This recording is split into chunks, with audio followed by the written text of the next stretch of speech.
Hey guys, how you going? Hope you're all doing very well. This evening I'm going to be doing another movie review. This movie is a horror film from the United States, English language, released in the year 2020, directed by John Krasinski, and this film is called A Quiet Place 2.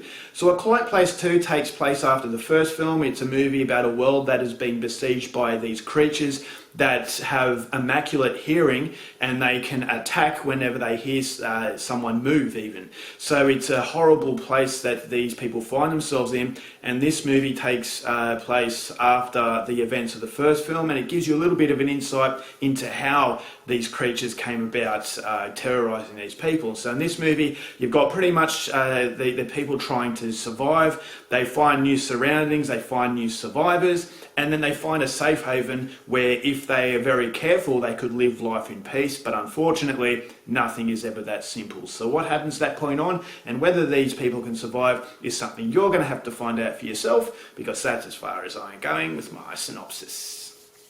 Now my thoughts on A Quiet Place 2. I really liked the first film. I thought John Krasinski did an absolutely fantastic job directing a horror film. There was a movie with a lot of suspense. Some of the set pieces were absolutely fantastic, and I really liked the family dynamic with John Krasinski and Emily Blunt.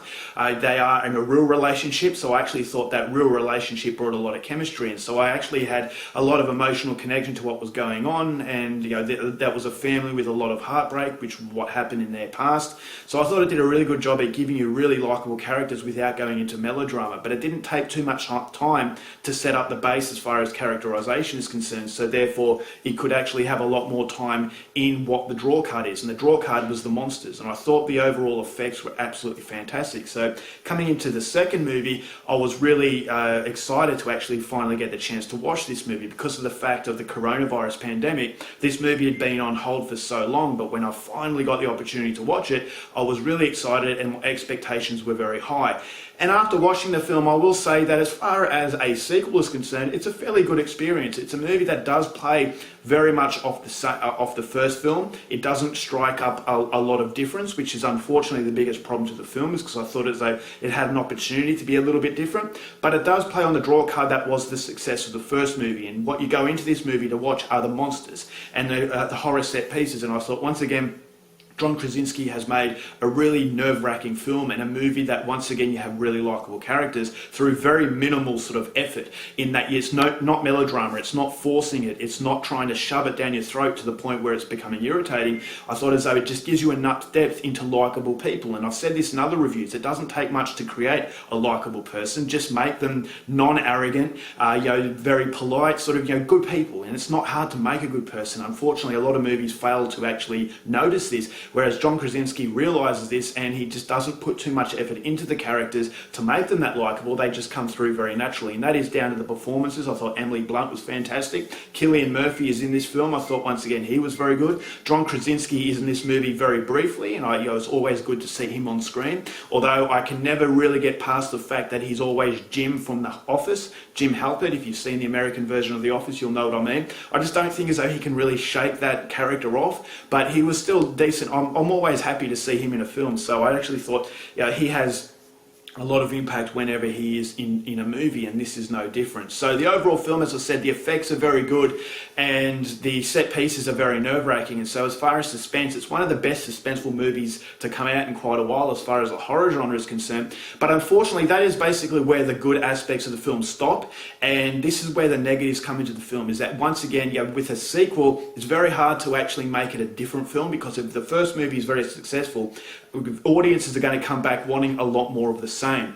And so this is where sequels really fall down. They can't really make a shadow of their own. It doesn't really feel as though you're watching a different film. Whereas in this movie, I thought it had an opportunity to do that. Right at the start of the film, there is something that it goes back in time to actually show you the start of these horrible days. And I thought as though if it actually focused more on that aspect, it could have been a lot better, because this was something that was the unknown. Whereas it has that sort of aspect at the start, but then all of a sudden sudden it cuts to the present day. And when you cut to the present day, this is where it's recycling the stuff that it did in the previous film.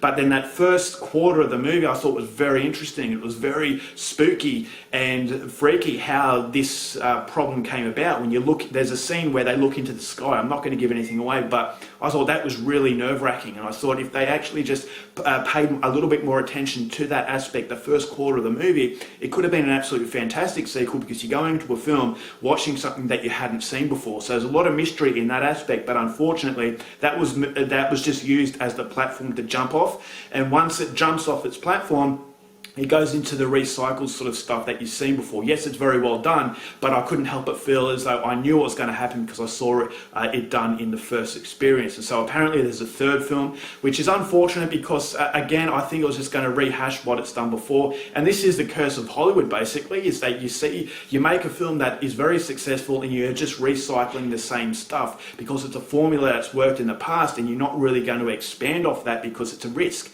And I thought as though John Krasinski didn't want to take that risk. He didn't want to get people off board, because this is a film that he wants to make numerous other movies. And if you're going to do that, you've got to keep that same formula. And so I thought as though it was a missed opportunity. The first quarter of the movie sets up something that it doesn't really deliver. And so it does fall into the generic sort of quality. But pushing that aside, it does what it does fairly well. The set pieces are very well done. Special effects, once again, are absolutely fantastic. So if you like the first Quiet Place 2 is one that I would recommend. It's nothing great because of the fact, as I said, it's just recycled from what you saw in the previous film. So if you like the first one, definitely go out there and see this one. I'm going to give this film 3 stars.